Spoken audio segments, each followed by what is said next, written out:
especificar um pouco sobre aterramento elétrico, tá? A minha ideia é passar para vocês, pelo menos, o conceito básico sobre essa questão de aterramento.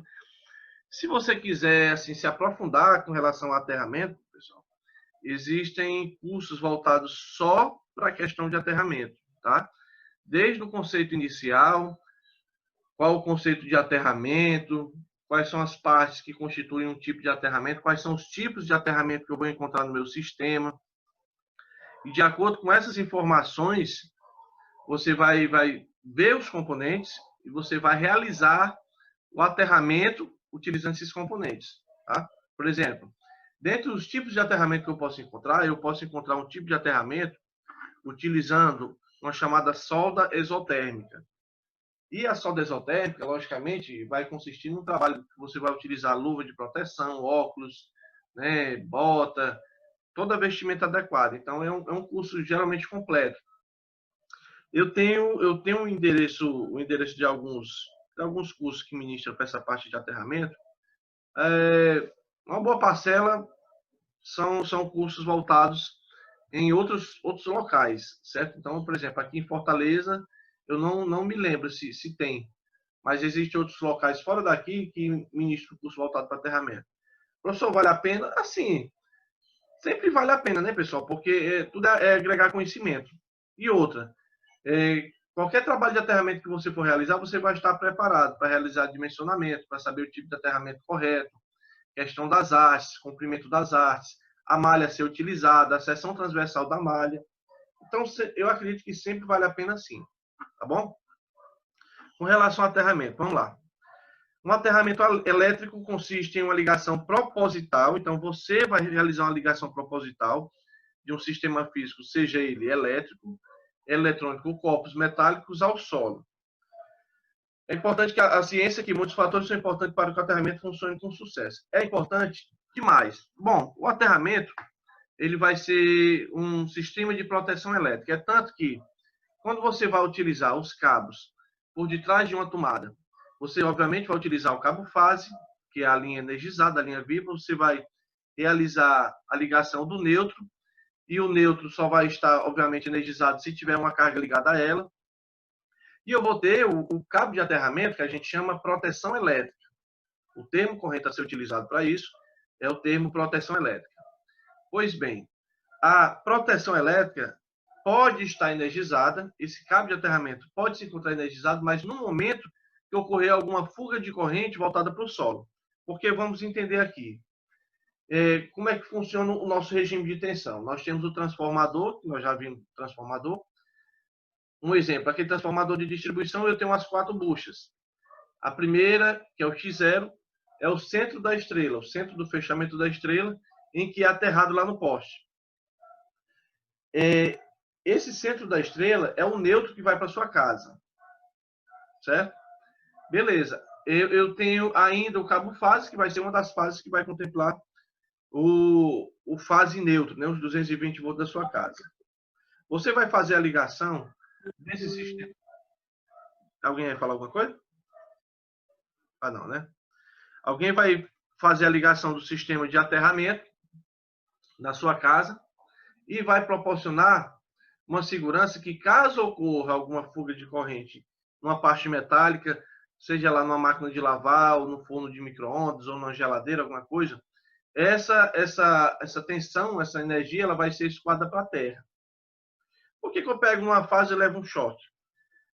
Porque, na verdade, quando você está com o pezinho no chão, você está no mesmo potencial que o centro da estrela, lá do transformador. Então, aquela primeira bucha, que é o X0, está aterrada. O medidor da sua casa se encontra também aterrado. E quando você pega na fase e você está com o pé no chão, você está fazendo a diferença de potencial entre esse cabo energizado, que é a fase, e o chão, que vai representar o centro da estrela, que é o sistema de aterramento da concessionária. Tem gente que tem aquela história de que eu vou utilizar o neutro como terra, ou terra como neutro. Isso é bobagem, pessoal. Por quê? Porque o aterramento que a concessionária fez é o neutro que vai para sua casa. Então, é necessário que você faça a instalação do seu aterramento próprio. Quando você realiza o seu aterramento próprio, você está garantindo uma segurança aos seus componentes. Antigamente, quando eu era criança, lá em casa eu via meu pai pegar uma... Só um instante aqui. Eu vou até ligar aqui a câmera. Pronto. Eu não sei se vocês já chegaram a fazer uma situação como essa, pelo menos meu pai já fez bastante, de realizar um aterramento altamente técnico. Que aterramento era esse? Um exemplo. Minha mãe dizia assim, geladeira aqui tá dando uns beliscão aqui, olha.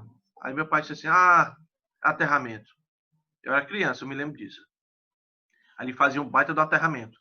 Ia no depósito, comprava aqueles pregos, um caibral assim bem grande, pegava um fio, o cabo amarrava na carcaça da geladeira, a outra extremidade ele envolvia nesse cabo e colocava na parede. Ou, uma coisa que eu cheguei a ver também, antigamente as latas de goiaba era de lata, né? Hoje é plástico. Já cheguei a ver um cidadão pegar, encher ali de areia e colocar o cabo de aterramento dentro da lata de goiaba. Então, assim, esse aterramento é um aterramento meia boca, mas muito meia boca mesmo. Essa questão de você amarrar um prego e colocar na parede, você, entre aspas, realizou um aterramento. Mas um aterramento com todo respeito, muito vagabundo, tá bom? Porque não vai conseguir, digamos, fazer um sistema de isolamento 100%.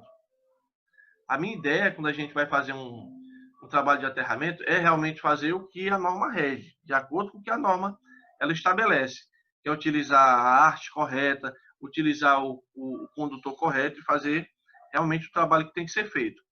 Esse lance de você pegar, amarrar um prego e colocar na parede, isso é um improviso muito simples. Então, o papai fez isso durante muito tempo e eu ficava me perguntando, será que isso aqui serve para quê? Isso aqui resolve? Meu pai disse, não, isso aqui é para não dar choque. Né? Hoje, logicamente, quando a gente começa a estudar isso aí, a gente vê que tem algumas coisinhas, né, que são feitas e que são adotadas de maneira errada. Tá? Ao realizar a ligação dos cabos em uma tomada, nós vamos verificar 3 orifícios existentes. Então, conforme eu falei, eu tenho fase, eu tenho neutro e eu tenho a proteção elétrica. Bom, então vamos lá, vamos entender o que acontece. Bom, você vai comprar um eletrodoméstico e esse eletrodoméstico ele acompanha, obviamente, 3 pinos, tá? No seu plug você vai encontrar 3 pinos, que um vai ser fase, um vai ser o neutro e o outro que vai ser o centro, ou seja, o pino que se encontra no meio desse plug. Se você for seguir ele vai até a carcaça do dito componente. Por exemplo, em um forno de micro-ondas, um exemplo. Forno de micro-ondas eu tenho aqui 3 pinos, o pino do meio ele vai ser ligado na carcaça, na parte interna do forno de micro-ondas.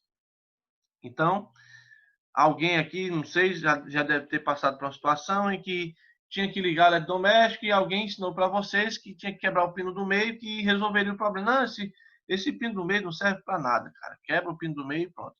Você encostou ali no canto da mesa, na quina da mesa, forçou, quebrou o pino do meio. Quando você realizou o pino do meio, você acabou de fazer, perdão a palavra, você acabou de fazer merda, porque você acabou a proteção. Vamos colocar aqui ainda no exemplo aqui o forno de micro-ondas. Então você não fez nada, você acabou com a proteção. Ligou o forno de micro-ondas? Ligou. Está funcionando? Está. Mas se porventura ocorrer qualquer fuga de corrente entre a parte, né, a parte ativa que fica na parte interna e a carcaça do componente e você pegar, você pode receber uma descarga. E o que acontece? Infelizmente, não vai acontecer nada. Acontecer nada no que diz respeito a o componente vai ser desligado, você não vai levar choque. Por quê? Porque a proteção mais importante, que era desse componente, chamado proteção elétrica, você acabou de tirar. Professor, eu tirei porque a tomada que eu tenho é uma tomada que não é das novas. Em 2001 para 2002, começaram a ser comercializadas as tomadas, que são as que nós encontramos hoje, né? Que é aquela que tem a cavidade, tá? Com esse modelo desse desenho aqui parecido. Com a cavidade, de acordo com a norma da NBR 14136. Aí o que acontece? Você quebrou o pino do meio e utilizou. Então vamos para uma outra situação. Você não quebrou o pino do meio. Show! Você trocou a tomada. Então, você foi até uma loja de material de construção, de material elétrico, e você trocou a tomada por uma tomada nova. Beleza, eu resolvi meu problema? Resolveu em partes. Por quê? Porque você não quebrou o pino do meio, porque você comprou a tomada de acordo com a norma, que é a tomada, né, de acordo com o novo padrão brasileiro. Só que o que acontece? Você vai ligar fase neutra e não vai ter o cabo na parte de trás. Então, assim, você resolveu em partes, porque você vai ter uma tomada agora de acordo com a nova norma, você vai ter os 3 pinos, né, referente a esse plug, beleza. Só que o que está faltando? É você fazer a ligação na parte de trás dessa dita tomada.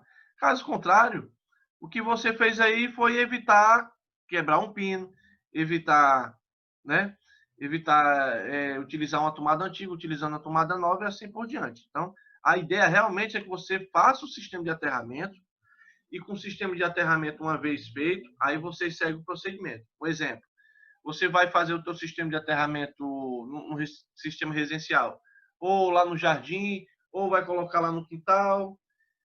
De lá vai ter uma caixa de inspeção, onde vai instalar a arte de aterramento fincada no solo. De lá vai ter um cabo, né, atrelado a essa arte de aterramento, que é uma arte de cobre, que não é 100% cobre, mas em uma boa composição, sim. Esse cabo, para uma forma residencial, geralmente assim, uns 10 milímetros quadrados. Isso eu estou falando num termo bem resumido, tá, pessoal? Ainda vou explicar. Esse cabo de 10 milímetros quadrados, ele vai ser encaminhado a um quadro de distribuição. E nesse quadro de distribuição, você vai encontrar um barramentozinho, no qual esse cabo ele vai ficar nesse barramento. E esse barramento ele tem vários parafusos, onde vai justamente encontrar os outros condutores de proteção que vão ser encaminhados às tomadas. Então, por exemplo, você fez o aterramento em uma parte lá da sua residência, né? Levou esse cabo até o quadro de distribuição. Nesse quadro, você vai colocar os demais cabos de aterramento e encaminhar as tomadas. Aí sim, nesse caso, agora sim, eu posso dizer que eu tenho um sistema de aterramento. Lógico, eu estou levando em consideração que você colocou, dimensionou de maneira correta, que você utilizou um instrumento para medir a resistência do aterramento e fez todo esse trabalho. Bom, esse sistema de aterramento ele também se estende para a parte de subestação, porque uma subestação, quando vai ser construída, uma vez feito todo o pilar, né, todo o pilar da área onde vai ficar a subestação, na parte de baixo vai ser feito um sistema de aterramento. Então, todo o sistema de aterramento em uma subestação ela vai ser feita, tá? Desde as grades, se eu tenho uma subestação no qual ao invés do muro eu tenho uma grade metálica, eu vou ter um sistema de aterramento atrelado a esse sistema de grade. Eu vou ter um sistema de malha de aterramento atrelado, inclusive até a porta da sala de controle operacional, para que você, ao tocar na maçaneta, não aconteça de, porventura, receber alguma descarga, se houver vazando corrente de um ponto a outro.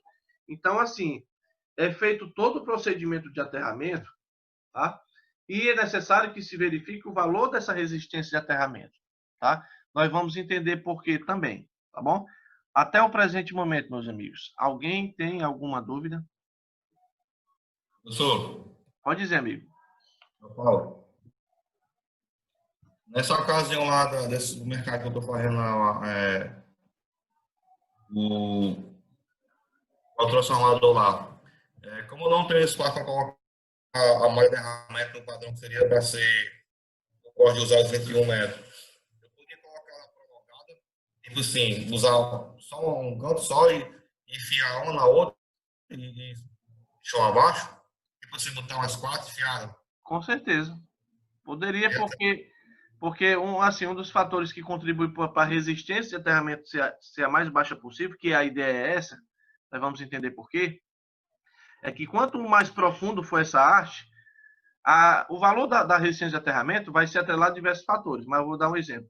Se eu conseguir acoplar uma haste na outra, e colocar mais ainda no solo, eu vou conseguir reduzir? A ideia é que você consiga. Porque quando você reduz, você vai atingir o caminho do lençol freático. Então, a parte do chão, lá embaixo, é mais fria, a terra é mais úmida, e, consequentemente, eu consigo baixar a resistência de aterramento, certo? Pessoal, falta Vai menos de um acabar. minuto. Menos de um minuto a conexão vai cair, a gente entra de novo, tá bom? E continua o nosso raciocínio aqui. Vou tirar aqui, pessoal, o som para não dar interferência. Bom, então, resumindo o que nós estávamos falando a respeito dos pinos, certo? Então, é importante que só em não quebrar o pino do meio não vai ser o suficiente para resolver o problema do aterramento, né? Então, conforme vocês estão vendo, essa é a tomada padrão. Eu acho que vocês já viram. Vocês viram instalações elétricas, foi com quem? Foi comigo? Foi com o Ebit? Foi com quem? Foi com o Ebit, foi? Foi com o Betinho, foi. Pronto. Então, vocês com certeza utilizaram dessas tomadas, que são as tomadas de acordo com a nova norma, nova sim, né? 2002, 2001, 2002, que é a 14136, que é o padrão, certo? Então, são utilizados esses modelos aqui. O aterramento elétrico é basicamente uma das formas mais seguras de interferir na eletricidade, de maneira a proteger e garantir um bom funcionamento da instalação elétrica. Então, uma das ideias é justamente evitar essa questão da descarga elétrica sobre uma pessoa, tá? O corpo humano, em média, ele consegue suportar uma corrente de até 30 miliamperes. Então, é 0,03, né? Então, um valor pequeno. Pequeno, entre aspas, né? Mas quando a corrente assume um valor superior a esse, então os efeitos da corrente já começam a surgir, certo? Por exemplo, questão de formigamento, né, nas mãos, lógico. A questão do teor do choque elétrico incidindo sobre a pessoa vai depender, dentre tantos fatores, da resistência do corpo. Então, existem pessoas que têm uma resistência diferente da outra. Então, o mesmo valor de corrente, a pessoa não vai sentir tanta coisa, mas a outra pessoa já vai sentir mais. Então, isso vai depender, obviamente, da resistência do corpo. Mas, em média, o valor da corrente suportável, né? Que a partir daí já vem a arritmia cardíaca, né? O descompasso e outras coisas mais. Tá bom? Segundo a ABNT, Associação Brasileira de Normas Técnicas, aterrar significa colocar as instalações e os equipamentos no mesmo potencial, de modo que a diferença de potencial entre a terra e o equipamento seja zero. Então, se eu for realizar a medição entre o sistema de aterramento e o equipamento, não tem que dar nada. Vai haver corrente nesse condutor? Vai haver corrente se, porventura, ocorrer algum problema. Vamos citar um exemplo. Motor trifásico. Bom, uma das suas bobinas provavelmente está encostando em alguma parte metálica da carcaça do motor e nesse momento, se eu tenho um sistema de aterramento, essa corrente está sendo escoada pelo cabo de aterramento. Por isso que é importante a gente ter cuidado com relação a, quando o motor está funcionando, evitar de ficar pegando a carcaça. Porque lá na escola eu falo bastante isso, né? Quando a galera vai fazer a prática de motores, eu digo, não pegue no motor. Porque nós estamos ligando o motor sem nenhum tipo de aterramento. Então, é nesse momento que é importante que eu tenha todo motor, né? Só estou citando motor, mas estou falando de qualquer outro componente. De ter um sistema de aterramento, e bem feito, logicamente, para que essa corrente ela não fique na carcaça. Ela seja escoada através do sistema de aterramento. Isso é feito para que, ao operar máquinas e equipamentos, ao realizar manutenção, o operador ou profissional não receba descargas elétricas. Então, qual o fator principal aqui? Segurança. Tá? Outra coisa, quando você vai fazer um sistema de aterramento, a gente tem que se atentar para alguns detalhes. O quê? Tem muita gente que acha que uma vez que foi o sistema de aterramento, pode estourar aí 20 anos, 20, 30 anos, sem precisar realizar manutenção. E, na verdade, não procede dessa maneira. Principalmente quando você vai realizar um aterramento em uma região à beira de praia, que nós estamos falando de salinidade. A velha maresia também acaba por danificar os componentes que compõem o aterramento, criando uma crosta, tá? nessa crosta ele já não vai ter mais aquela função que tinha antigamente. Então, é nesse caso que eu preciso de uma vistoria de maneira periódica, uma manutenção periódica, no qual eu vou verificar as conexões, se as conexões estão com corrosão, para que eu consiga trocar ou consiga reapertar. Então, tem que ser feito dessa maneira, tá?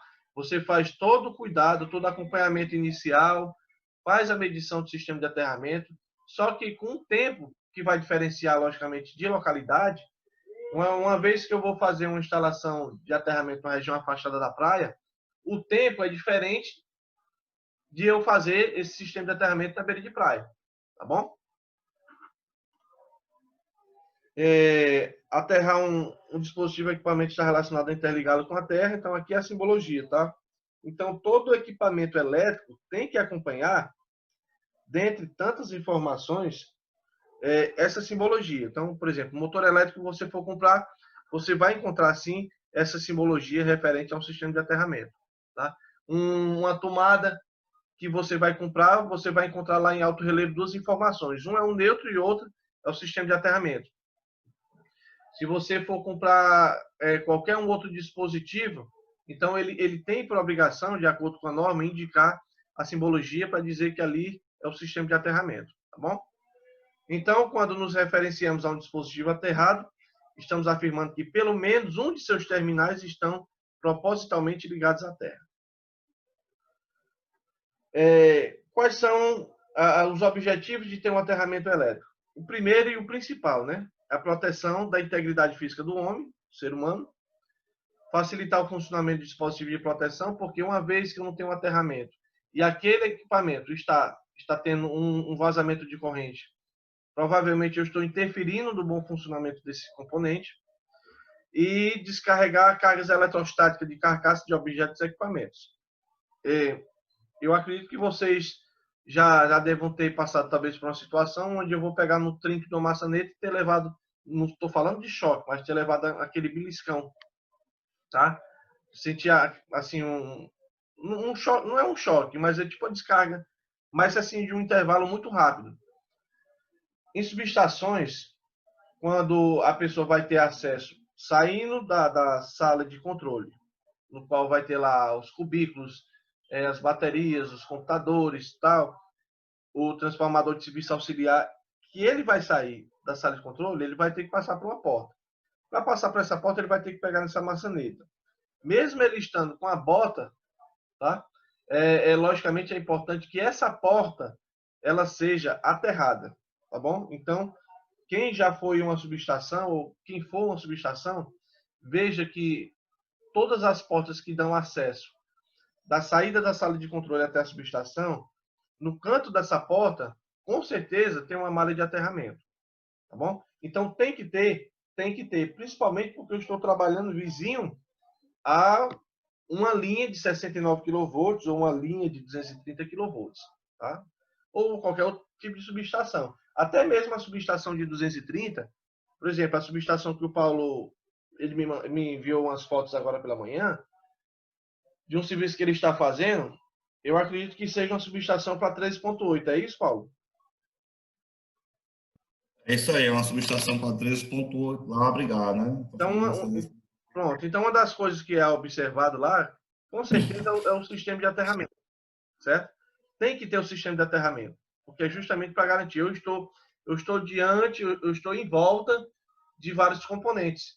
Então, é necessário que eu tenha um sistema de aterramento. Eu vou falar sobre tensão de passo e tensão de toque, e essa base de aterramento ela está incluída nisso. Então, a norma que rege a parte de aterramento elétrico, nós chamamos de medição de resistência de aterramento e de potenciais na superfície do solo em sistema de aterramento. É a norma brasileira ABNT NBR 15749, que vai estabelecer os critérios e métodos para a medição de sistema de aterramento. Então, essa norma, ela explica para você qual é o procedimento que você vai adotar com relação à medição de resistência de aterramento. Não como você vai fazer, é como você vai realizar a medição, tá bom? Bem como define as características dos equipamentos que são utilizados nas medições. como norma de segurança, Professor, realizada a medição... professor, Oi. professor, eu queria tirar uma dúvida, sou Adriano. Tipo, um exemplo, quando eu vou fazer uma malha de um aterramento, Desculpa. como é que eu vou saber qual é a seção do cabo nu que eu vou usar? Quem foi que perguntou? Falou. Fala de novo. Fábio Wesley, né? Assim, eu preciso saber qual é a seção do cabo que eu vou usado, uma malha de aterramento, como é que a gente sabe para chegar na bitola daquele cabo? Estou entendendo. Bom, vamos lá. A norma ela especifica não o dimensionamento, tá? Mas especifica o procedimento da topologia. Deixa eu só tirar o áudio aqui que está falhando. Da topologia do sistema de aterramento. E que topologia é essa? É a configuração de como você vai colocar as malhas. A norma ela não diz qual é a bitola do cabo que eu vou utilizar, mas ela indica a distância que vai ter entre uma haste de aterramento e a outra. Tá bom? Certo, mas como é que eu vou definir? Bom, existe uma tabelazinha que a gente acompanha que vai depender muito do nível de tensão que você vai aplicar. Por exemplo, ao meu residencial, geralmente, a gente pode utilizar, por exemplo, uma haste de 3/4 com um cabo de 10 milímetros quadrados. Certo? Mas vai resolver? Bom, com relação ao dimensionamento, a área de seção transversal, não há problema algum. Agora sim, eu vou utilizar uma haste de aterramento? Aí sim, aí vamos lá. Eu me atrelo à norma. A norma ela diz alguns modelos de configurações que você vai colocar que, cá entre nós aqui, não é muito levado de 100% à risca. Tá? Agora sim, eu não posso garantir para você que um sistema de aterramento que você vai fazer com uma malha ou com com uma haste ou com duas hastes, você vai conseguir resolver a questão do aterramento. Porque tem vários fatores que vai contribuir para isso. Entendeu? Então, assim, não é levado muito 100% na risca a questão da seção transversal. Pode ser meia polegada, pode ser 3/4, vai depender, obviamente, do tipo de tensão. Existe uma tabelazinha que a galera costuma, às vezes, utilizar. Qualquer coisa eu posso depois mandar um zap para mim, tá? Que eu posso disponibilizar para ti. Tá certo? Para quem for realizar um dimensionamento voltado para um nível de tensão maior do que isso. Beleza? Professor, Diga lá, amigo. é porque assim, tipo um exemplo, tipo uma indústria, que a estrutura dela é metálica, Sim. a questão da coberta. Aí eu quero fazer uma malha de aterramento para proteger a minha estrutura metálica de raios, descargas elétricas do... O SPDA, que você está dizendo? Entendeu? Aí, tipo, como é? Você está falando com relação ao SPDA? Isso. Pronto, depois eu vou mandar para você uma tabelazinha referente, tá? Tá bom. Tranquilo? Agora, não esquece não. Mande mensagem no zap para mim, tá? Tá bom. Pronto, então vamos lá. Com relação a normas de segurança, eu vou ter que me atentar para a questão de normas ou procedimentos de segurança. Que procedimentos são esses? Procedimentos que eu devo adotar quando eu vou realizar a questão da medição. Tá bom? Vou realizar a medição do sistema de aterramento. Beleza. Então, com medida de segurança relacionada a potenciais perigosos que possam ocorrer nas proximidades, o que é recomendado? Primeiramente, lógico, esse é o principal, né? De acordo com o NR10. Você vai utilizar calçados e luvas com nível de isolamento compatível com os valores máximos de tensão que possam ocorrer no sistema. Uma coisa que é de praxe, por exemplo, você vai fazer a NR10, que é uma norma do Ministério de Trabalho e Emprego. Essa norma ela se refere à parte de segurança, serviços de instalações. Todo mundo que for trabalhar com eletricidade, com instalações elétricas, você tem que ter o NR10, porque é uma obrigação, tá? E com certeza, uma das questões que são abordadas são com relação aos equipamentos de proteção e o nível de isolação. Exemplo, você está diante aqui de 2 pares de luva. Essa luva aqui é uma luva que ele protege para uma classe de 34,5 kV. Já essa luva ela protege para uma classe de tensão de 69 kV. Tá? Só estou colocando aqui alguns exemplos. Bom, eu posso utilizar essa luva para o sistema de subestação de 69? Não posso. Não, mas não é um isolante a luva? É um isolante até certo ponto. Então, por exemplo, a luva ela vai proteger até esse valor de tensão. Quando passar desse valor, ela já deixa de ser isolante e passa a ser condutor, podendo ocorrer em algum momento aqui o furo de alguma parte aqui isolante e você receber uma descarga. Com relação à bota, o recomendado é bota sem cadastro, né? E se for com cadastro, que seja uma bota sem olhar metálico, né? Que são esses olharzinhos que ficam aqui nesse intervalo, onde você vai colocar os cadastros, tá bom? Então, assim, são procedimentos que tem que adotar com relação à medição. Mas por quê? Porque quando você for realizar uma medição de resistência de aterramento, você vai utilizar um equipamento e esse equipamento vai jogar uma tensão que, consequentemente, vai gerar uma corrente. E se você for trabalhar, encostar numa malha de aterramento, no momento que você está realizando a medição, você pode receber uma descarga. Então, lógico, isso é imprescindível. Você tem que utilizar equipamento de proteção no momento de medição. Outra questão importante é evitar a realização de medições sob condições atmosféricas adversas. Ou seja, qualquer intempérie que ocorrer, o tempo fechou, está nublado, mas está só respingando. A chuva está fraca, então eu não posso, eu tenho que interromper a operação em qualquer trabalho que eu for fazer, isso não só com base de aterramento, mas um trabalho que você vai realizar fora dessa base de aterramento. Qualquer alteração no clima, em que o tempo continua fechado, você tem direito de recusa, pelo menos que eu saiba ainda tem, com relação à parte de tempo, né? A NR35, que é o trabalho em altura, sofreu uma alteração com relação a direito de recusa, tá? Eu vou mandar para vocês depois essa modificação que teve, tá? Que assim, a meu ponto de vista não foi assim muito bacana não. Mas eu vou passar para vocês, que é importante. Com relação ao trabalho em si, sem envolver a altura, mas envolvendo o trabalho de medição de aterramento, se o tempo ficar nublado ou fechar, você não pode de forma alguma realizar essa medição, mesmo porque mesmo se pudesse, isso vai gerar um problema. Porque, vou dar um exemplo, a umidade, ela altera o valor na medição. Uma coisa é você realizar a medição com a terra basicamente seca. Outra coisa é você realizar a medição com a terra molhada. Então, vai haver alteração? Vai.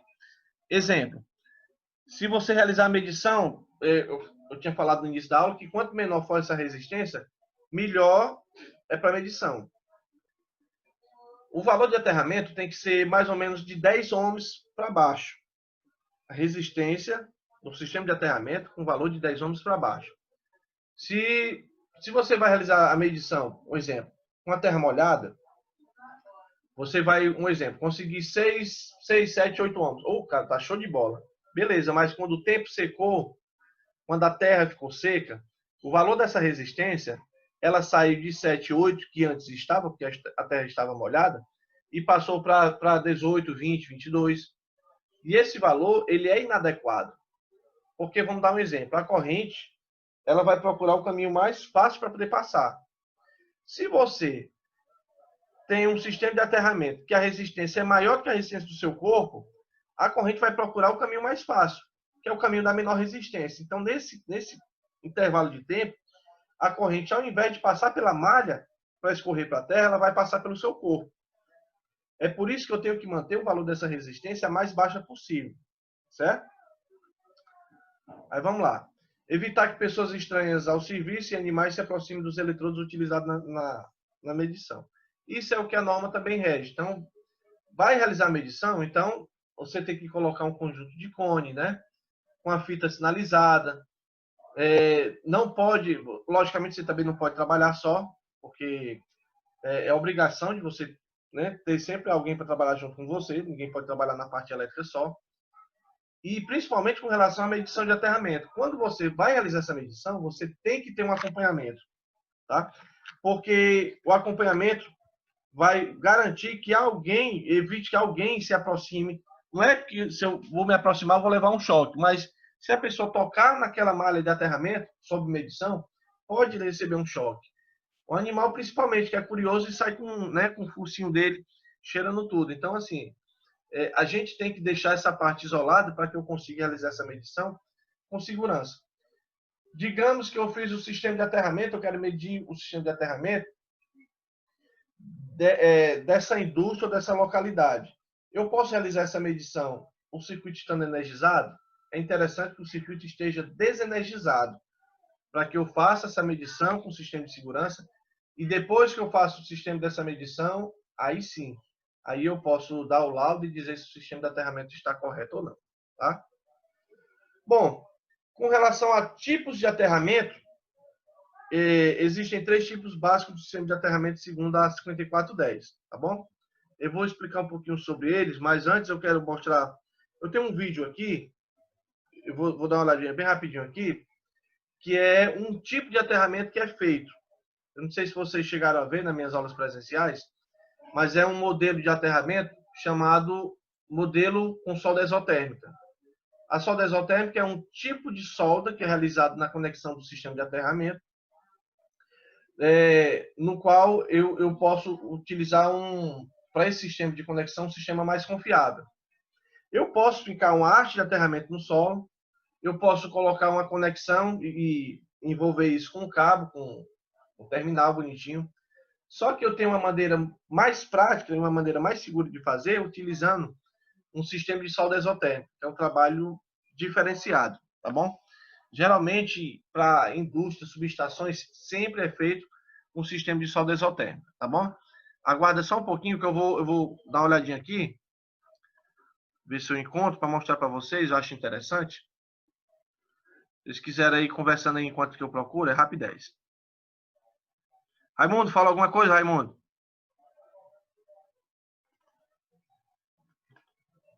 Raimundo tá conseguindo falar, não?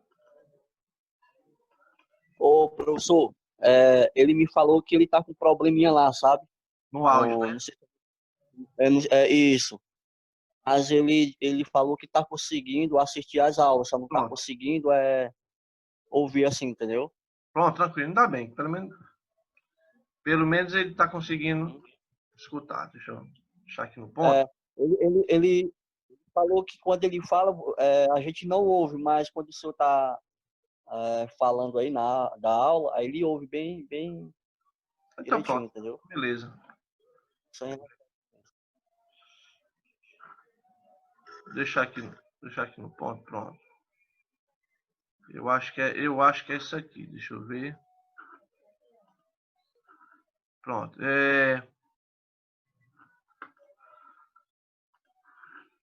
Vocês estão vendo alguma outra tela aí?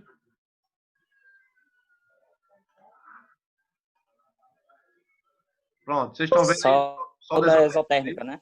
Pronto, beleza. É um videozinho curto, tá? Só para a gente ver o procedimento que é feito com relação a esse modelo de solda voltado para o sistema de aterramento, tá bom? Aqui é que eu vou ficar talvez parando, dependendo do que ele for falando, para endossar mais as palavras dele.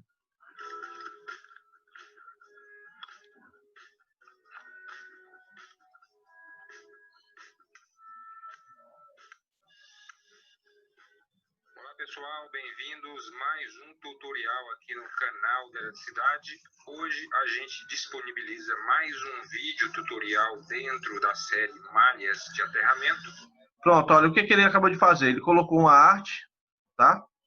Ele colocou uma arte de aterramento que nós chamamos de Cooper-Weld, que é uma espécie de cobre, que assim, é um cobre misturado com outros componentes metálicos. Assim como a malha, conforme vocês estão vendo aqui a malha. Deixa eu falar para vocês algumas particularidades, assim, observações que, por mais simples que sejam, eu acho interessante. Vocês estão vendo que tem uma fita aqui na ponta da malha de aterramento. O que acontece? Se não tivesse esses fios referentes a esses cabos, eles estavam todos assim abertos, espalhados. Então, quando a gente vai realizar um corte da malha de aterramento, então, para não acontecer desse entrelaçado abrir todo, então ele coloca é como se fosse uma espécie de fita, justamente para evitar que ele realize a abertura. Outra, ele está colocando como se fosse uma espécie de fogo, né? Aquecendo essa parte aqui para realizar a limpeza, retirando as impurezas. Na imagem que vocês estão vendo também uma escova de aço. Por que que serve? Digamos, eu vou fazer a instalação dessa arte de aterramento. Essa parte aqui está com uma pequena crosta porque essa arte estava encostada num depósito há muito tempo. Então, para que a solda consiga obter o maior nível de sucesso, então é necessário que eu passe o escovão nessa parte e, uma vez feito esse trabalho, evite que qualquer impureza que fica aqui impeça que a solda seja executada com sucesso, tá? Então, aqui ele colocou aqui, limpeza na haste, no condutor e um pré-aquecimento para, ele quis colocar eliminar, né? Eliminar impurezas e umidades. Onde a gente fala sobre solda isotérmica, que é uma técnica usada para criar conexões permanentes entre dois componentes metálicos. Então, por exemplo, aqui é uma espécie de terminal que ele vai conseguir. É um componente metálico mesmo, sendo uma certo? alternativa de alta confiabilidade.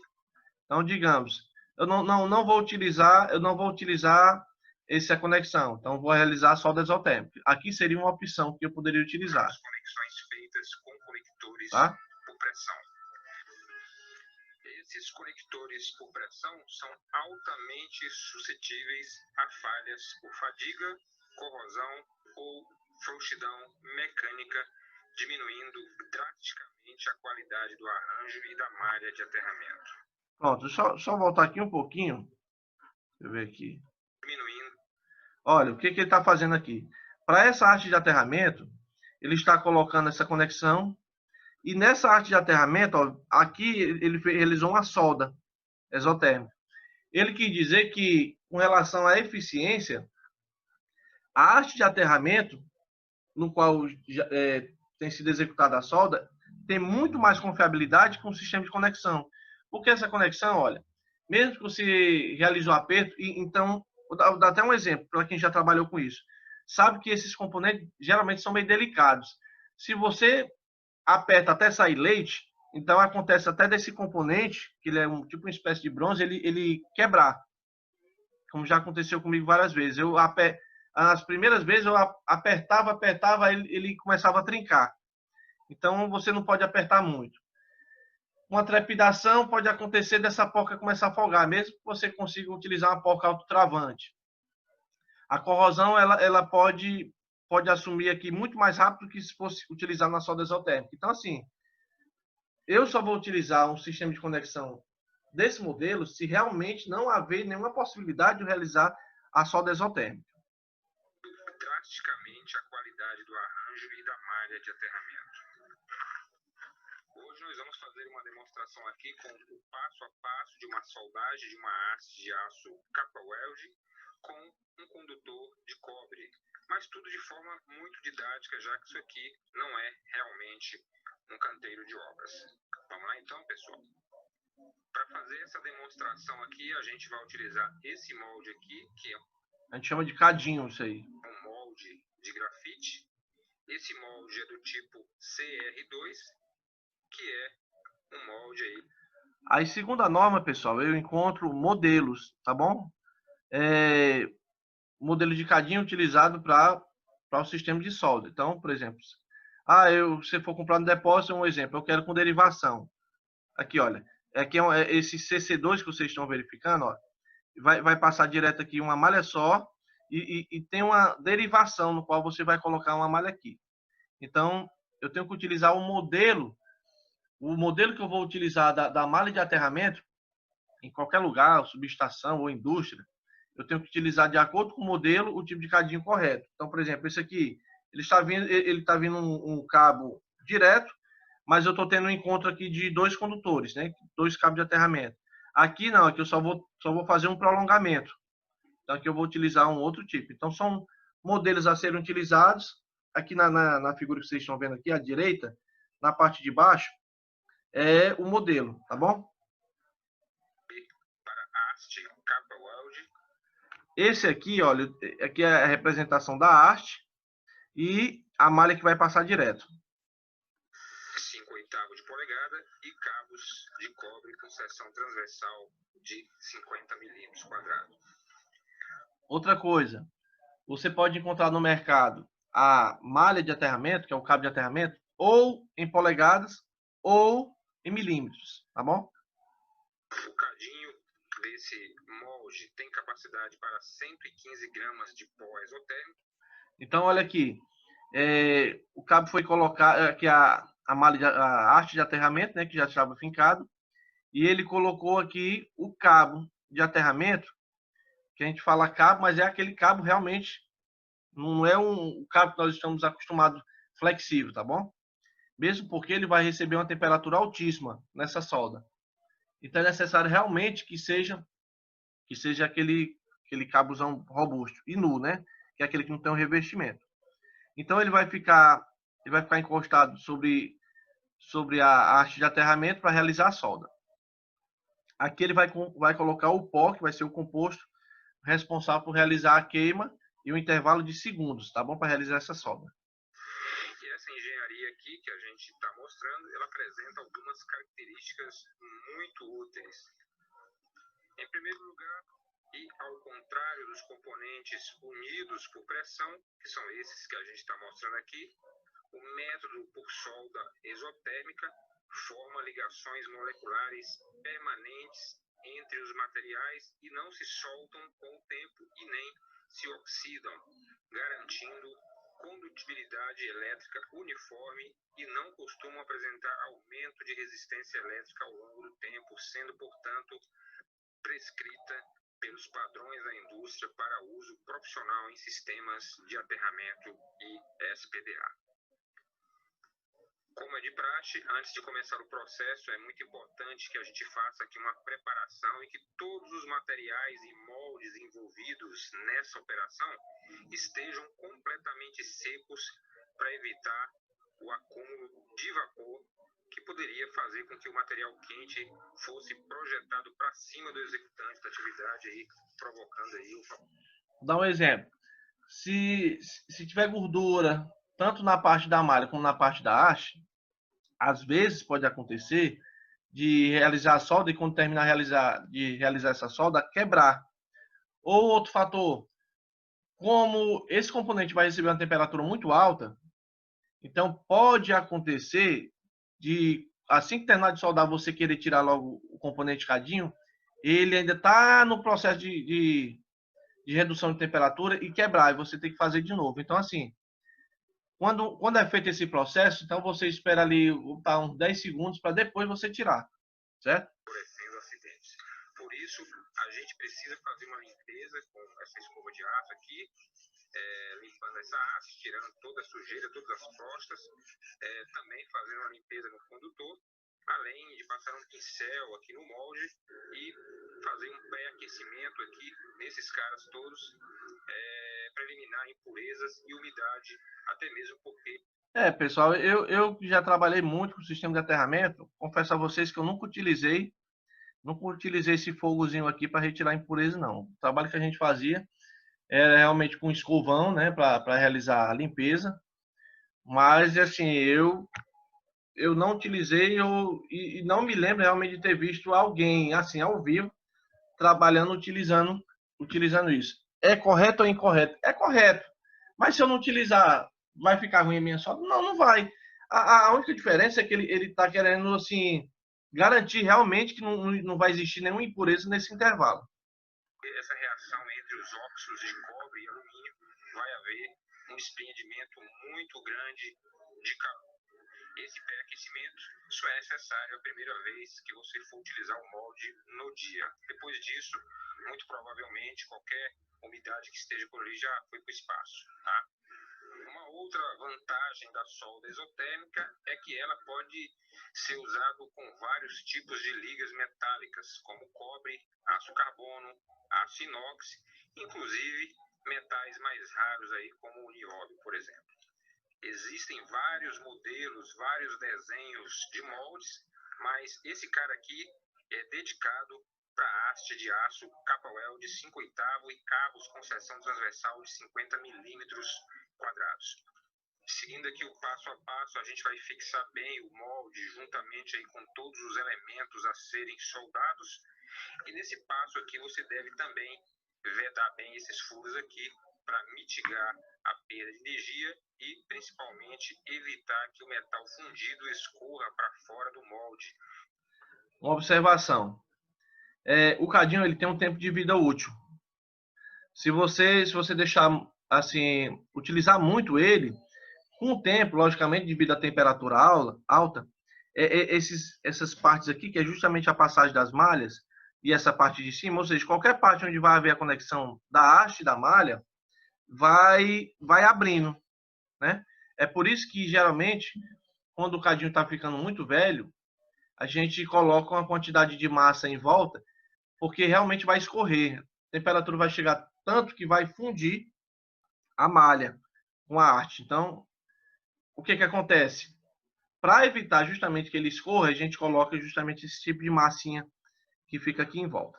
Que é algo aí que pode comprometer o resultado final do processo e dar um acabamento melhor aí para solda, né? Existem vários tipos de massas, né, no mercado, mas eu costumo usar esse tipo aqui, que nada mais é do que massinha de modelar, essas que você compra mesmo em papelaria para criança brincar. Essa aqui ela tem um resultado muito bom, é barato, tá? E atende perfeitamente aqui as expectativas, tá? Aí vamos que esse componente, que é o chamado de retenção, ele vai ficar dentro do cadinho, justamente para segurar em um intervalo de tempo a quantidade do pó, né, do pó que vai ser utilizado como sistema ignitor, para fazer com que realize a fundição entre o cabo e a arte de aterramento. Então, feito isso, feito toda essa vedação, você deve colocar agora esse disco de retenção aqui nesse local, com essa parte côncava voltada para baixo.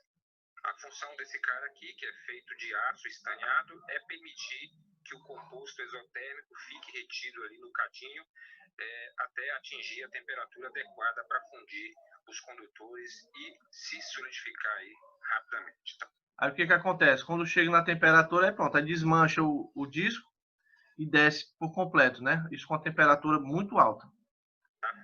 Normalmente, quando você adquire o kit, que é conhecido aí como cartucho, normalmente já vem o composto exotérmico, o disco de retenção, o pó de ignição, ou palito de ignição, né? Tudo ali agregado, já vem tudo no kit.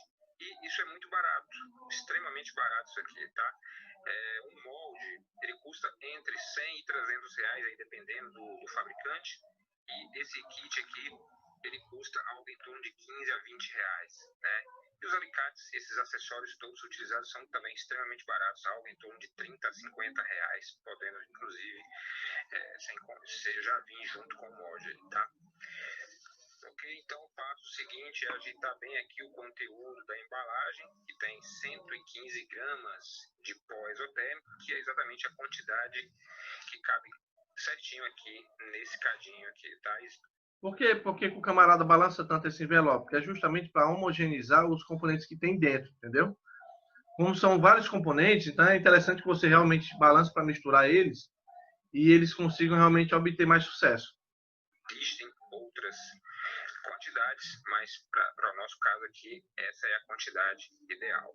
Aí você vai derramar o conteúdo, todo o conteúdo da embalagem aqui no cadinho, que é essa parte do molde aqui em forma de pote, tá?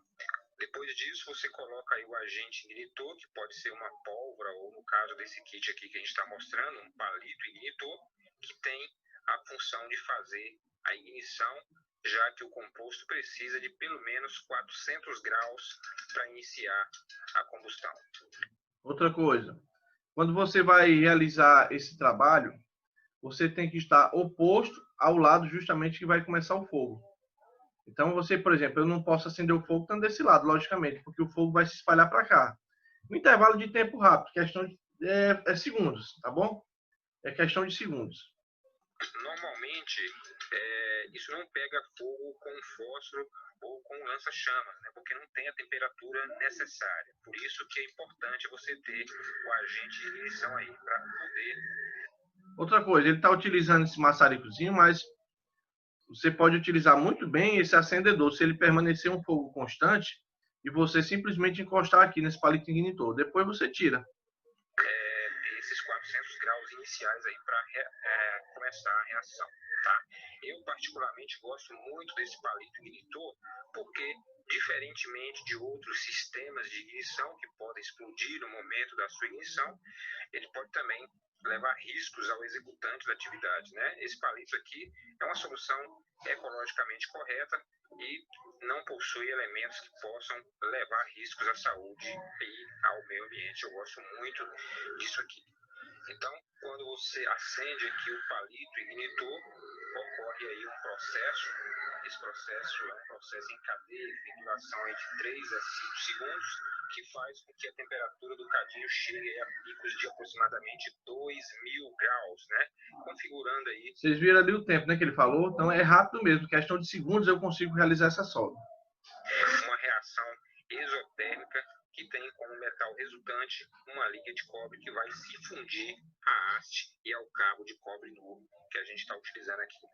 Então, depois que ocorre essa reação, é preciso esperar um pouco aí de 1 ou 2 minutos, né? Até porque ainda fica tudo muito quente. Então, antes de remover aí o molde com o auxílio desses alicates aqui, nesse momento a temperatura ali ainda é muito elevada, sendo um ponto de atenção para não haver acidentes ou queimaduras, né? Sempre utilizando aí luvas e todos os EPIs recomendados aí para essa atividade. Se vocês observarem aqui, né, existe ali um pouco de escória no molde que deve ser removida com o auxílio aí de uma escova ou com um pincel, tomando cuidado para não arranhar aí o equipamento, já que esses moldes de grafite, apesar de serem resistentes aí a altas temperaturas, eles não são muito resistentes ao risco. Inclusive, podem ser usinados aí, tá, em outros materiais mais resistentes, como, por exemplo, cerâmica e outros materiais, tá? Interessante dizer também que esse molde de grafite aqui não tem uma vida útil muito grande, né? Podendo fazer de 30 a 50 soldagens, né? Se tornando aí inútil depois. Ok, pessoal, a gente chegou aqui ao resultado final do nosso processo, que é a solda exotérmica. O objetivo aqui realmente era mostrar o princípio de funcionamento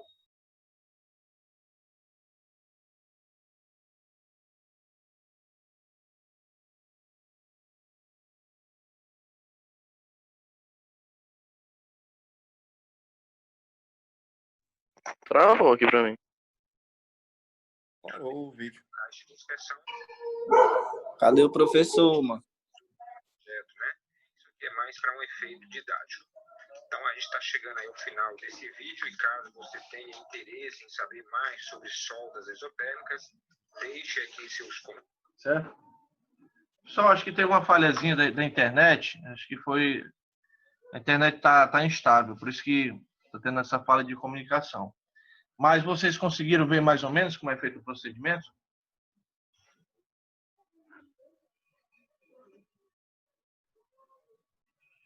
Vocês conseguiram entender alguma coisa aqui referente à solda?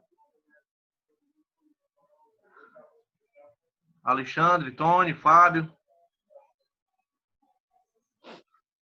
Deu para ver, professor, deu para ver. Deu, né? Pronto, tá certo. Então voltando para a parte dos tipos de aterramento que eu tinha explicado para vocês, vamos partir para os tipos de configuração de aterramento que eu posso encontrar. Eu vou comentar aqui sobre alguns, tá bom?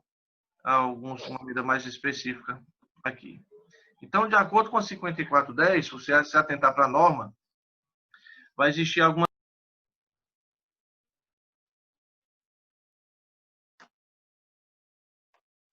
A conexão está caindo direto aqui. Vamos tentar aqui mais uma vez ver. Tá caindo e está voltando. Vocês estão me ouvindo? O seu áudio está falhando às vezes, e às vezes o Gabriel é que se torna o anfitrião. Que putaria é essa aqui? Professor?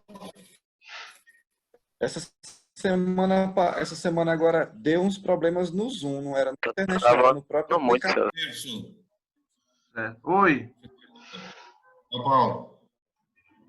Eu vou montar uma subestação agora, mais tarde no começo do mês agora, aí na Oeste Soares. Se alguém quiser ir lá, eu vou fazer uma área de aterramento e vou fazer essa isoterra. Se alguém lá, algum aluno quiser dar um pulo lá para verificar, eu posso repassar também algumas coisas lá, entendeu? Aí, beleza, né? Se alguém se interessar e quiser dar um pulo lá, liga para fazer a subestação, aviso. Entendeu? E a gente faz lá, na boa. O ZPI bem direitinho, entendeu? O procedimento é o Qualquer mesmo. coisa, entre em contato com o Paulo aí. Eu acho até interessante mesmo, porque você vai ver ao vivo, né? Como é feito o procedimento do aterramento. Lembrando, professor, que eu não escutei bem, mas no vídeo ele não define assim. Para cada tipo de solda isotérmica existe um cadinho e também existe a pólvora. Não é toda solda que é uma pólvora só, nem um cadinho só. Exato.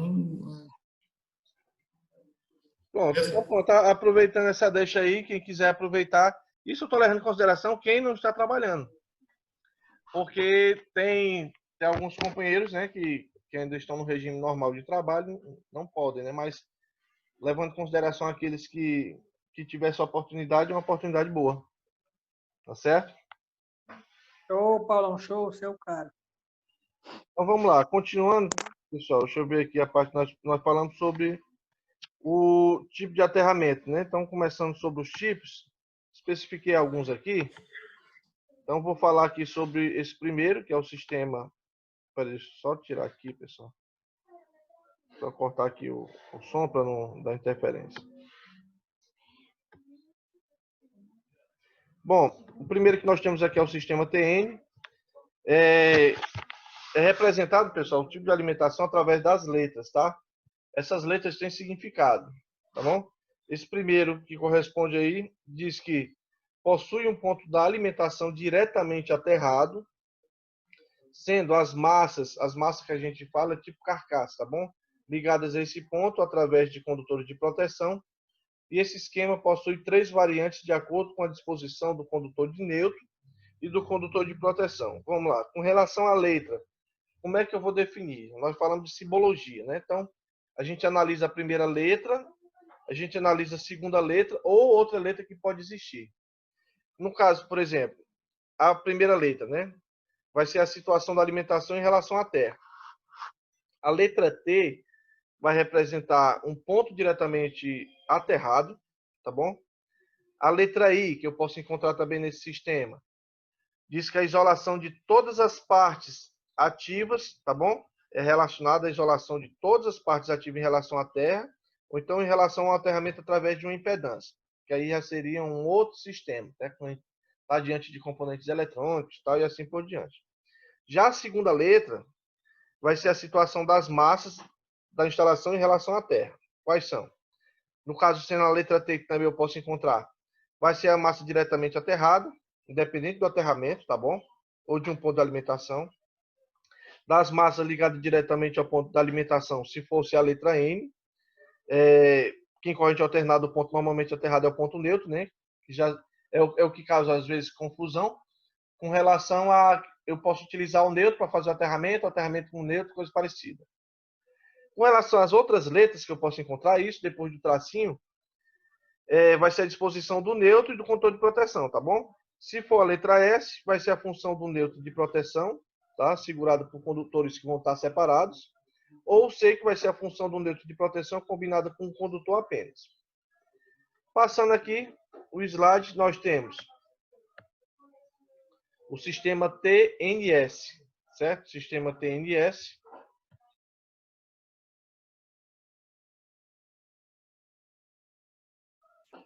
O sistema TNS, o terra e o neutro vão se conectar no mesmo ponto de alimentação do circuito, mas são distribuídos de maneira independente por toda a instalação. Por exemplo, a instalação da minha residência, como é que se procede? O melhor esquema de aterramento para utilizar na residência é justamente esse TNS, tá bom? Então, no caso, o condutor de terra e o condutor de neutro, eles são distribuídos de maneira independente, ou seja, o neutro e o condutor de proteção são distintos, tá bom? Então, o neutro é aterrado logo na entrada, como você verificar lá na caixa de medição, lá no medidor da sua casa, você verifica que tem 4 bornes. O primeiro é referente à fase, que vem lá de fora. O segundo é referente à blindagem, que fica por volta do cabo, que vai ser ligado ao medidor. O terceiro vai ser o conector de aterramento, que vai estar fixado a um haste de aterramento referente ao seu medidor, a sua caixa, né, de medição. E o último, que é o quarto, vai ser justamente a fase, que vai chegar no disjuntor, e do disjuntor ser distribuído para a sua casa. Tá bom? Eu tenho, tá aqui a configuração, né? Só demonstração. Essa figura, pessoal, eu tirei lá da 5410. Eu retirei algumas figuras referentes a nome, depois vocês dão uma olhadinha, tá bom? Dá uma pesquisada. E tem as explicações acerca desses desenhos aqui, dessas configurações. Eu tenho também um TNC. Esse TNC é o menos recomendado.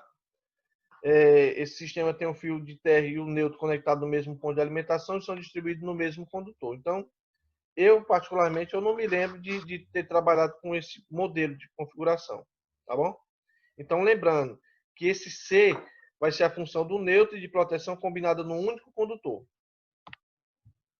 Aqui seria o desenho, de acordo com a norma, certo? O sistema TT, aí vamos lá.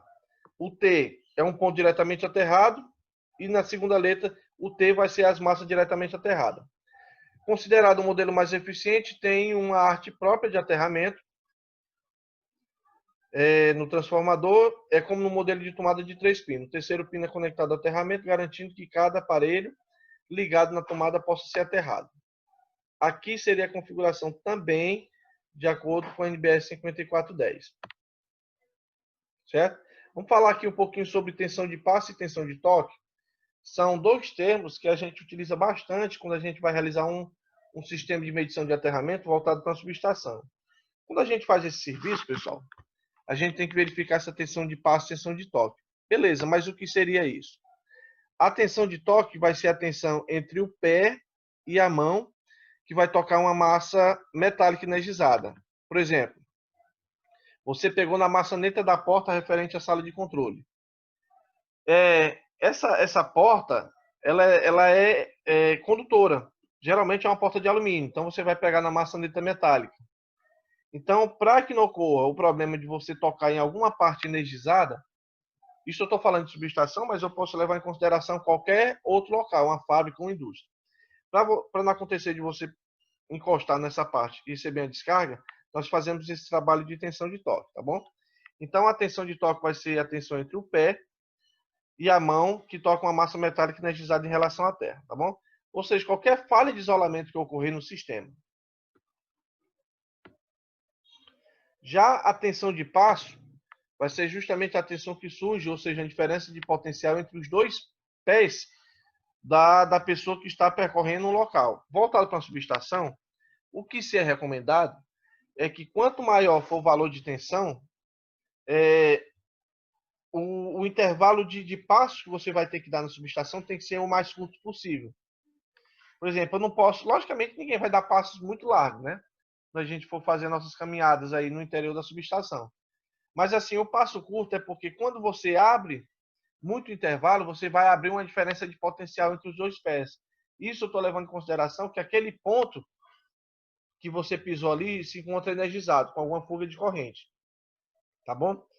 Entre os pés de uma pessoa que está próximo ao leitor de aterramento, no instante que passa pelo solo uma corrente elétrica. Então, assim, mesmo que você esteja disposto com uma bota de proteção, né, com todo o aparato, então é 2 coisas: evitar correr na subestação e evitar dar passos muito largos, tá bom? De acordo com a 15749, é aconselhável que o levantamento de perfis potenciais na superfície das tensões seja realizado com injeção de alta corrente. Então, nós fazemos esse teste. Existe um procedimento que a gente faz para verificar a questão da resistividade do solo, da resistência de aterramento e dos valores da tensão de passe e de toque naquele referido local. Essa medição deve ser feita entre as partes metálicas, ou seja, por exemplo, se eu tenho aquela subestação que tem o entorno todo de grade. O centro de eventos é um exemplo. Centro de eventos, eu tenho a parte lá de trás da subestação de 69 kV, ela é toda metálica, é uma grade, tá? Então, sempre vai ter uma malha de aterramento atrelada àquela haste, àquela grade na subestação, justamente para garantir a segurança. Então, a medição nós vamos fazer entre a parte metálica, que são as estruturas, carcaça de equipamento ligada ao sistema, sob ensaio e o eletrodo de potencial. Então, a conexão tem que ser feita entre o eletrodo, que está conectado em todo o sistema de aterramento, e qualquer parte metálica da subestação. No caso das medições de tensão de passe e toque, a tensão deve ser medida entre dois eletrodos de potencial cravado no solo e afastado 1 metro. Então, a gente finca a haste no solo e a gente vai medir a tensão entre um ponto e outro, que logicamente não é para existir, certo? Durante a medição, uma corrente de teste é injetada na terra através de uma sonda auxiliar. Então, nós utilizamos um componente. Aqui é o modelo, tá bom? Isso aqui eu peguei da internet. HT2055. Vocês depois dão uma pesquisada com calma na internet, certo? Então, o camarada é colocado na distância de 1 metro e verificado se existir uma tensão. Lógico, o cara vai estar todo isolado, vai ter todo um sistema de segurança. Não vai ocorrer problema nenhum com relação a isso, tá? As medições de tensão de passo e de contato, que é a chamada tensão de toque, são realizadas por um voltímetro com resistência interna de 1 kΩ. Esse multímetro mesmo que nós utilizamos pode fazer esse trabalho, tá bom? Simulando a resistência do corpo e com 2 sondas de peso de 25 kg cada. Esse trabalho, pessoal, ele só é feito no momento que vai ser realizada a medição, a instalação. Eu fiz a instalação do serviço de aterramento, foi feito todo o procedimento e antes que eu coloque todo o sistema de brita, né? Na subestação você encontra aquelas britas, então eu faço esse tipo de medição, que é para garantir que realmente o trabalho foi executado com sucesso.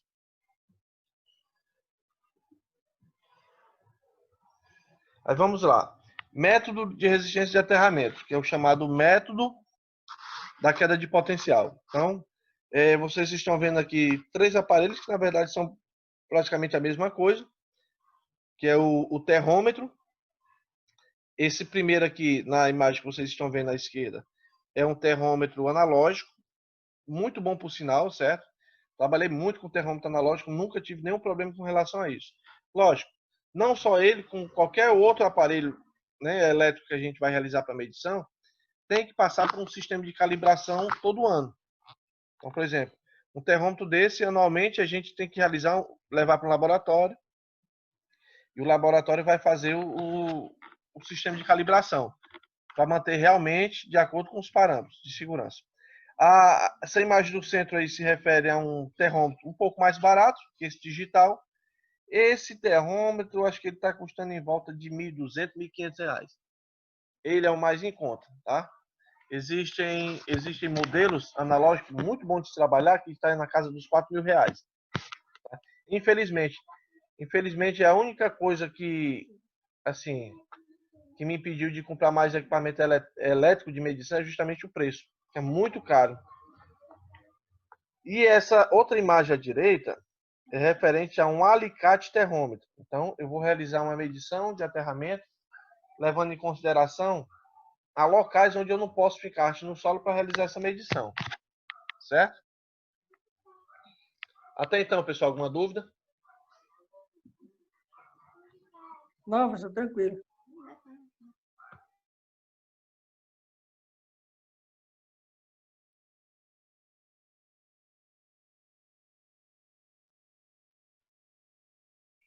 Vamos lá, continuando.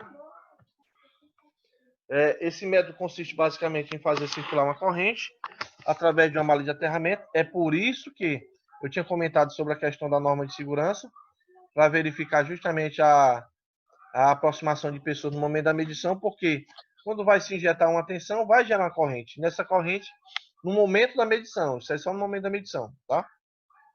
Então, alguém pode receber uma descarga elétrica. Como é que vai ser feito o procedimento? Eu tenho aqui o terrômetro, que é o instrumento utilizado. Eu vou ter 2 sondas, na verdade, 2 sondas auxiliares. Uma sonda referente à corrente, que é o que vai ficar na região mais afastada.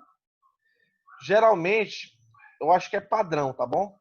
São três cabos utilizados para o terrômetro. Um é o verde, Um é o amarelo e outro é o vermelho. O vermelho é o cabo mais comprido que tem do terrômetro. E esse vermelho é o que vai ficar na região mais afastada dessa sonda que você colocou. Então, essas duas sondas, esses dois eletrodos, essas duas hastes, você que fez, você que ficou ela no solo para servir de referência na medição. O que está mais afastado, que é esse vermelho, é relacionado à corrente. Só tirar o áudio aqui, pessoal. Tem áudio ligado.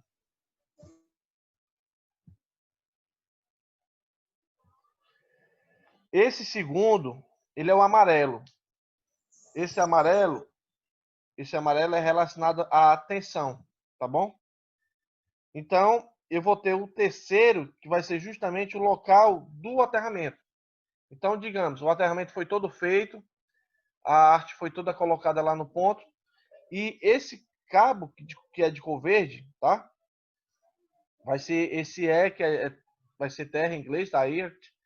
Você vai colocar ele e vai colocar esses dois que vai servir de referência.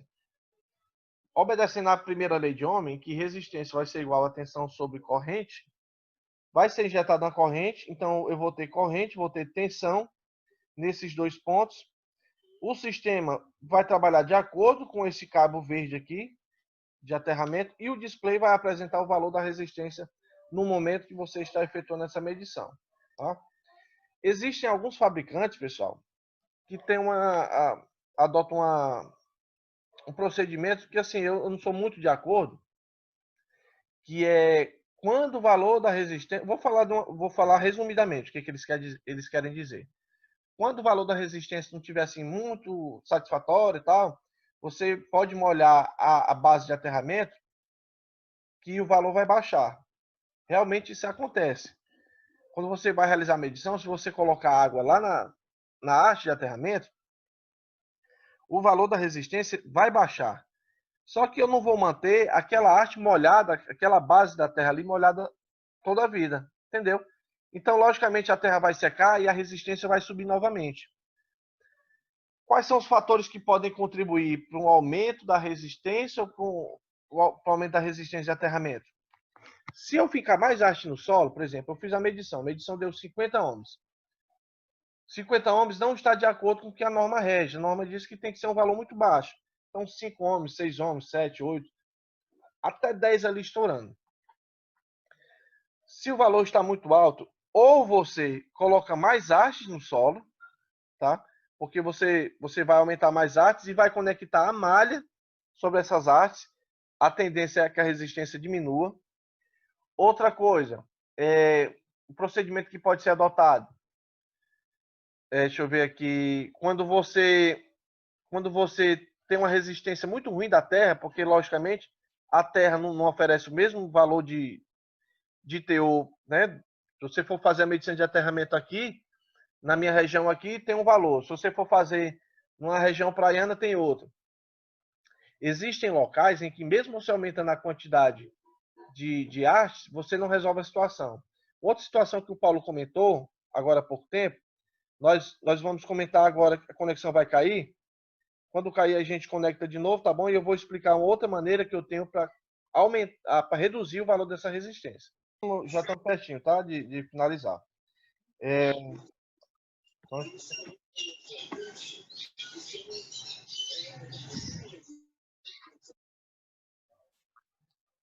Então, conforme eu falei, um dos fatores que fazem com que eu vou conseguir reduzir essa resistência de aterramento, ou é aumentando a quantidade de hastes, ou como o Paulo comentou no começo, existem certos tipos de hastes que eu posso colocar tipo uma luva rosqueável na ponta dessa haste e colocar uma outra sobre essa haste. Então, eu vou fincar mais ainda no solo. A tendência da resistência baixar, porque quanto mais profundo for essa haste, mais proximidade essa haste vai ter com o lençol freático. O lençol freático, né, é úmido, né, a terra que aproxima.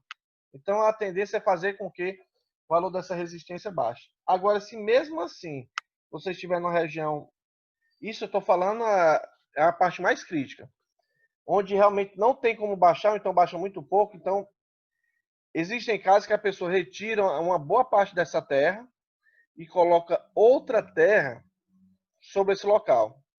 Só que assim, resolve em partes, porque quando for passar o tempo, a tendência é que as propriedades daquela terra que está em volta, ela se misture com as propriedades da terra nova que você colocou. Então, nesse caso, o que vai acontecer? Vai acabar por fazer com que a resistência aumente de novo. Então, isso é em último caso que eu vou realizar esse procedimento, tá? O terrômetro a ser utilizado para medição vai ser o medidor, né, de resistência de terra, que pode ser usado tanto para medição de resistência de aterramento como para medição de tensões espúrias. Então, a ideia realmente é que a gente utilize esse instrumento. Na minha residência, eu tenho que ter um terrômetro? Bom, o ideal é que tenha um terrômetro.